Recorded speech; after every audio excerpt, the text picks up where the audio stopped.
Nabi SAW juga dimarahi sama istrinya. Tapi Nabi memakluminya, namanya juga perempuan. Gitu. Perempuan itu memang Allah ciptakan saudara-saudaraku semuanya dalam keadaan kurang sempurna. Bukan seperti kita, pola pikirnya, cara berpikirnya, memikirnya ke depan sama ke belakang itu beda jauh. Mereka sama kita. Memang Allah ciptakan begitu untuk ujian kepada kita. Nah, jadi kalau kita itu mau hidup dalam keadaan enak, nyaman dalam rumah tangga, maka laksanakan perintahnya Nabi, nasihatnya Nabi. Apa itu?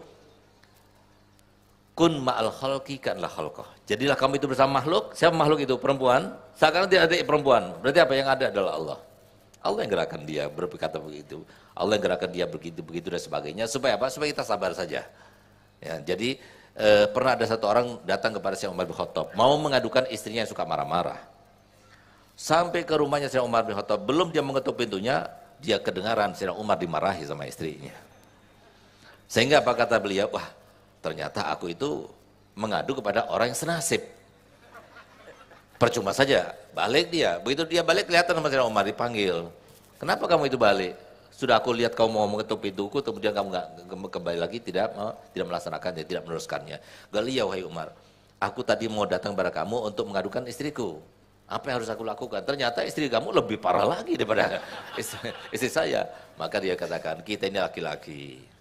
Kita harus mempertimbangkan kebaikannya daripada keburukannya. Kebaikannya kan pasti banyak, buruknya cuma segitu saja. Masa kita tidak makluminya? Dia memasakkan masakan untuk kita, dia yang mencucikan baju kita, dia yang meredakan hawa nafsu kita. Masa iya karena suatu masalah kecil kemudian kita tidak maafkannya? Nah, itu kata beliau. Nah, oleh karena itu maka di sini ini adalah himbauan dan nasihat kepada laki-laki.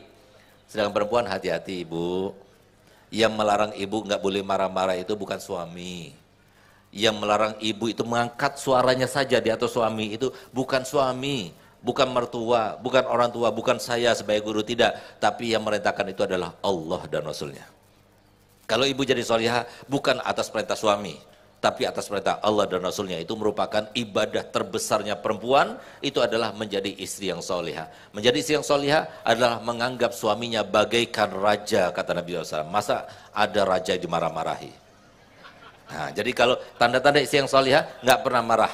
Jadi alhamdulillah ada yang semacam itu. Demi Allah saya bersumpah di sini, demi Allah saya punya ibu rahimahullah rahmatullah 27 tahun kawin nggak pernah berantem sama suaminya, nggak pernah marah, nggak pernah minta, nggak pernah membantah. Kok bisa tahan begitu, Beb? Karena dia itu baca Qur'annya banyak. Quran itu benteng. Sehingga 3 hari hatam Quran, 3 hari hatam Quran. Mungkin itu yang menyebabkan saya punya ibu luar biasa kekuatannya, sabarnya dan sebagainya, sehingga tidak pernah marah sama sekali. Seumur hidupnya kepada suaminya nggak pernah. Dan alhamdulillah ini beliau juga katakan, istrinya juga seperti itu kan?